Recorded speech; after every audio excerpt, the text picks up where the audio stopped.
मेरे घड़े में तो सबके लिए जल है, जिसे प्यास लगे उसे पानी मिल जाता है। और मुझे पता है कि तुम भी अपने घर पर ऐसी ही नियम रखना चाहते हो। लेकिन अगर कुछ लोग कड़ाई से पेश आते हैं, जो इतना दान धर्म में नहीं मानते हैं ना, मुझे पता है तुम्हें ऐसा लगता है कि वो मेरे रास्ते पर नहीं चल रहे हैं, लेकिन एक बार उनके मन की ना, उसके पीछे की जो मंशा है वो जानने की कोशिश करो। कुछ लोग डरते हैं और कुछ लोगों ने बहुत धोखा खाया हुआ है, और कहीं ना कहीं उसमें भी तुम्हारी रक्षा हो रही है।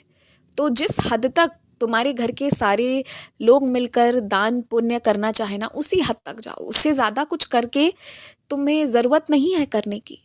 और झगड़ा करके अगर ये सब करने आओगे तो मुझे भी खुशी नहीं मिलेगी। ये तो ऐसे काम है जो खुद दिल से करना चाहिए। तुम्हारी इच्छा है कि ये सारे काम में और बढ़ोतरी हो और विस्तृत किया जाए, तो तुम मुझसे कहो, मैं रास्ते बनवाऊंगा। पर उसके लिए थोड़ी सबूरी रखो। तुमने जो जो इस वर्ष हासिल किया है, तुम्हें उस बात की जितनी खुशी है, उतना ही तुमने जो जो गवाया है उस बात का गम और डर भी है तुम्हें। अब जो तुमने हासिल किया है उसके लिए तुम मेहनत बरकरार रखो, मैं शाबाशियां देता हूं तुम्हें।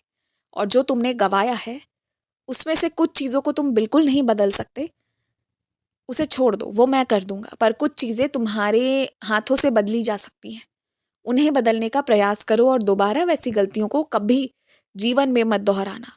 अगर बदलने को तैयार हो जाओ ना, तो सच में सब कुछ बदल सकता है।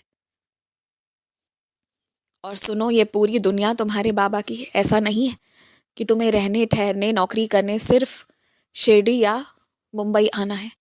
तुम्हारी जहां इच्छा है ना, तुम वहां रहो। शिरडी ही आने का मन है ना, वो मैं तुम्हें बुला लिया करूंगा। और हाँ, लालच करने से बचना, और जो लालची लोग हैं ना उनकी संगत में मत रहना। तुम शुरुआत से कभी भी तुम्हारे मन में किसी चीज को लेकर लालच नहीं रहा है, पर जब तुम उस तरह के लोगों के बीच में उठते बैठते हो ना, तो तुम्हारे मन में वो बात आने लगती है। सोचने लगते हो, चिंतन करने लगते हो और उनका स्वभाव ग्रहण करने लगते हो। इसलिए किसके साथ उठना बैठना है, अपनी संगति पर आज भी ध्यान दो और भविष्य में भी तुम ध्यान देना।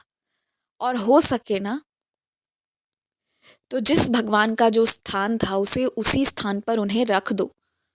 वो स्थान उनका चुना गया स्थान है, समझो इस बात को। और हर दिन हनुमान चालीसा का पाठ करो। तुम्हें लगता है कि कोई नकारात्मक शक्ति है जो तुम्हारे साथ है, तो तुम ये जान लो कि सकारात्मक शक्ति का भंडारा तुम्हारे पास है। तुम उस शक्ति को चाहो तो पूरी तरह लड़कर दबाकर नष्ट कर सकते हो, अपने आप से, अपने जीवन से दूर कर सकते हो। बस उस शक्ति को दूर करने का तरीका ही यही है कि जिस पाठ को कर रहे हो ना, उसे पूरी हिम्मत से करो।